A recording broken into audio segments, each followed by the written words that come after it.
Bueno, somos estudiantes de la carrera de Ingeniería Comercial.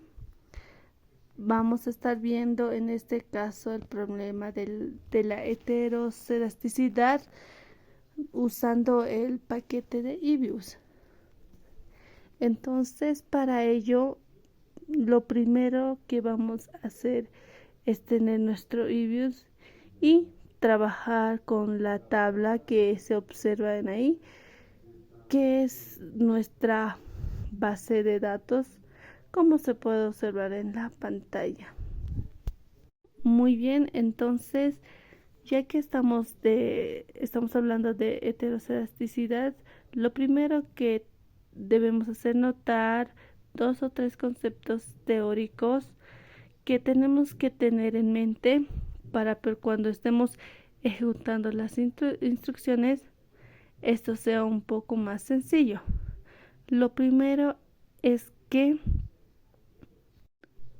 la heterocelasticidad de hecho viene de violar uno de los supuestos clásicos que son la regresión simple, que es el supuesto de homocelasticidad, es decir, que las perturbaciones tienen la misma varianza y este constante para las diferentes x. Si se cumple esto, decimos que hay homocelasticidad y si no se cumple, decimos que hay una heterocelasticidad.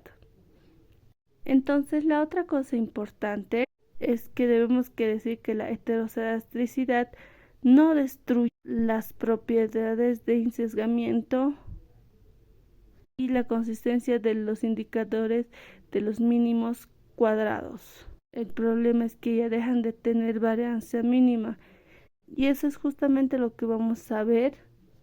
Vamos a ver con el ejemplo que vamos a modelar.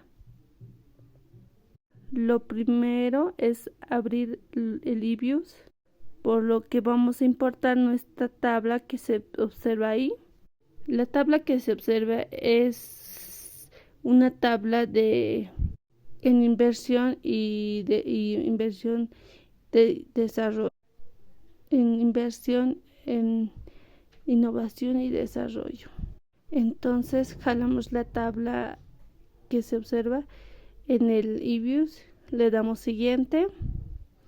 A la primera serie le vamos a nombrar ventas.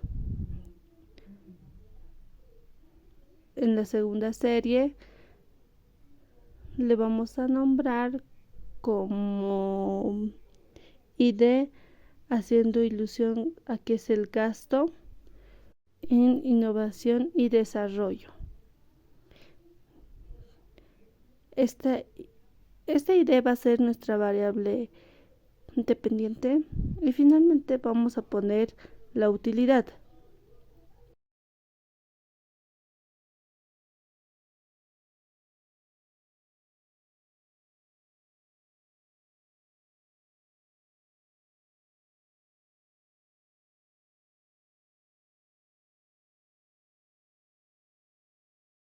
Ponemos finalizar y ya tenemos nuestra base de datos. Con eso es entonces con lo que vamos a estar trabajando. Entonces lo primero que vamos a hacer es explorar nuestra base de datos, por lo cual para ello nos vamos a fijar nuestras utilidades. Utilidades va a ser una de las variables explicativas junto con las ventas para explicar el gasto en inversión y desarrollo. Bueno, entonces abrimos nuestras utilidades y vemos ahí nuestras series, por lo que vamos a ver la gráfica. En lo particular nos vamos a fijar en la gráfica EPIC. Lo que podemos observar es respecto a las utilidades, por lo que observamos que esto no es un argumento contundente, pero nos ayuda a resolver el problema que queremos contestar. Para las diferentes observaciones, que en este caso son agrupaciones industriales que están indexadas con el número 1 a 18, donde por ejemplo 18 es la industria de automotores, la industria 10 es por ejemplo de salud y la industria 2 es la industria financiera no bancaria. Entonces, la composición de la base de datos está en base a financieras no bancarias, salud y por otro lado automotores. Entonces, por definición, esta base de datos es heterogénea. Es lógico pensar que en las diferentes industrias no van a tener la misma dispersión, ni las utilidades ni el gasto que hagan en innovación y desarrollo, ni mucho menos en lo que viene a ser las ventas. Eso es algo que se puede observar en la siguiente gráfica, donde se empieza propiamente con el estudio que se va a realizar como un objeto independiente donde se pone freeze, OK, y en la siguiente gráfica que aparece se le va a nombrar como viene a ser utilidades, ya que esta es una gráfica. Dicho lo anterior, se va a empezar propiamente con lo que viene a ser el tema de heterocedasticidad, lo que se va a ver tres cosas. Primero, cómo detectarlo, ya que se va a usar un método gráfico, un método formal, y segundo, cómo corregirlo. Entonces, lo primero para la detección del método, vamos a usar el método gráfico y una prueba de White. Para el método gráfico se va a necesitar lo que viene a ser los residuales, las notas técnicas y los procedimientos estadísticos que se van a usar y se las puede consultar en algún libro para tomar en cuenta los datos que se están usando y se pueda entender de mejor manera. Entonces se pondrá la regresión lineal simple, LS, haciendo una evolución a los mínimos cuadrados, la ID que es el intercepto, y se pondrá finalmente las utilidades, que va a ser la variable que se va a utilizar para explicar el ID. Eventualmente vamos a ver qué pasa con las ventas. Se da Enter y se tiene la regresión lineal simple, donde se le va a nombrar con mínimos cuadrados ordinarios. Esta regresión, lo primero que se tiene o se va a notar es que los resultados fueron en conclusión a suponer un modelo lineal y que está cumpliendo con los supuestos del modelo clásico de regresión lineal. Entonces, al valor t que calculamos para utilidades parece ser estadísticamente significativo, con un 1.19%, ya que, como se sabe, no se debe confiar en estos resultados hasta ver si son heterocedásticos o no. Lo primero que se va a hacer es la prueba gráfica. Para ello generamos las series residuales, que nosotros le vamos a llamar U-gorro. Luego posteriormente ponemos OK y tenemos acá la serie de lo siguiente, que se va a hacer una gráfica de los residuales al cuadrado respecto a nuestra variable de utilidades. Entonces suponemos quick graph y lo primero que ponemos en los ejes de las X es en caso de las utilidades. Eventualmente ponemos U-gorro el cuadrado en el eje de las Y y le damos OK posteriormente. ¿Qué tipo de gráfica nosotros vamos a usar? Es la Scarroll y le damos OK, en la cual ya se tiene la gráfica, que este viene a ser solo un argumento gráfico que no es contundente, pero de todas maneras nos ayudará de alguna forma. Fácilmente podríamos no pensar en un modelo cuadrático, que esta empieza en 0 y es como una parábola y va creciendo. Y eso es solo un argumento gráfico.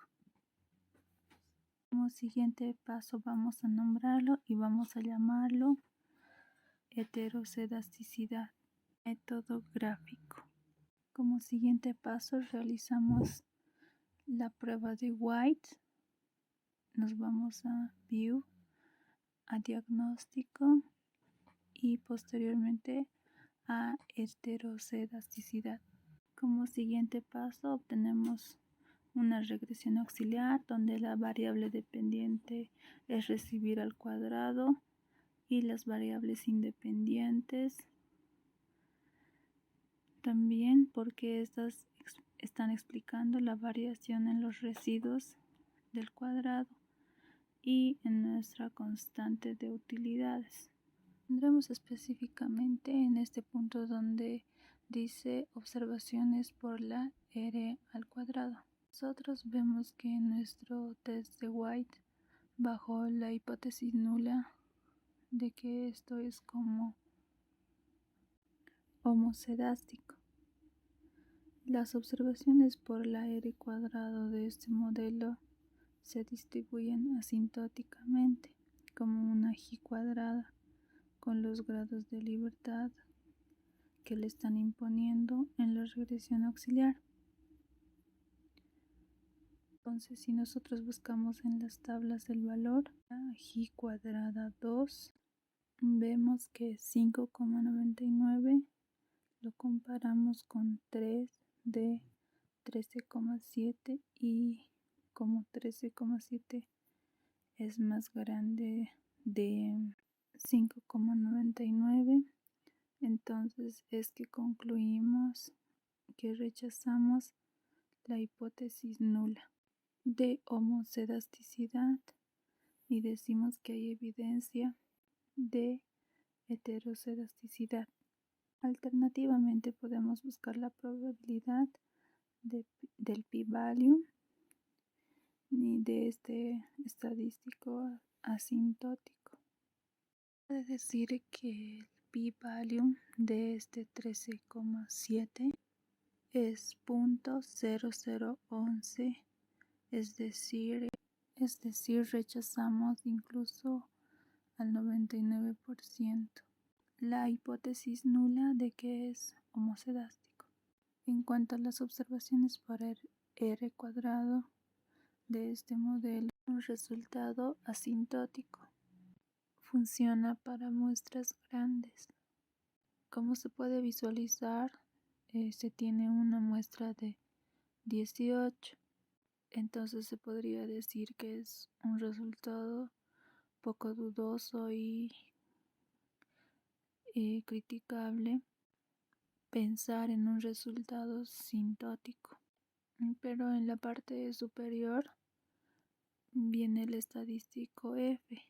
En el estadístico F, si se cumple ese supuesto, se dice que es aproximadamente Q veces, donde Q es el número de restricciones, el estadístico G cuadrado. Entonces este 13.7 es aproximadamente el producto de 13 por 2. El estadístico F es el que nosotros vamos a usar cuando nuestra muestra sea lo suficientemente pequeña.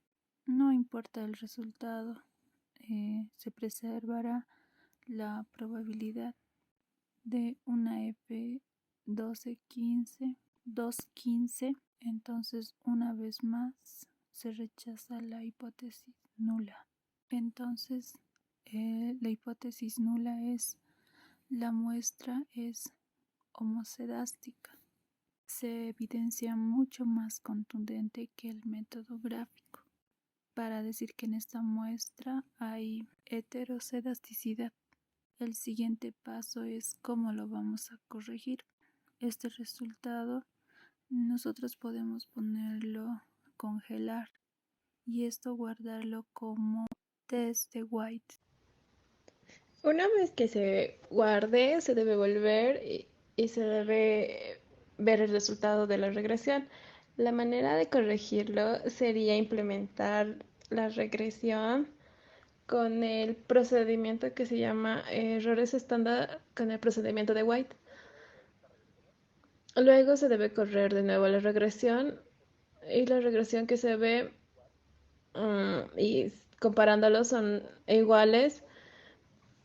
Debemos cambiar el procedimiento a uno de ellos. Para hacer ello se debe ir a Estimate, nos vamos a opciones, buscamos la parte que dice estimación de White y lo cambiamos a ello.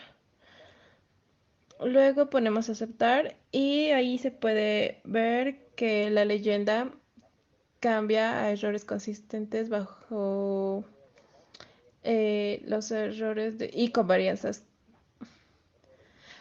Luego el nombre lo podemos cambiar a mínimos cuadrados de White. Este tutorial empezó diciendo que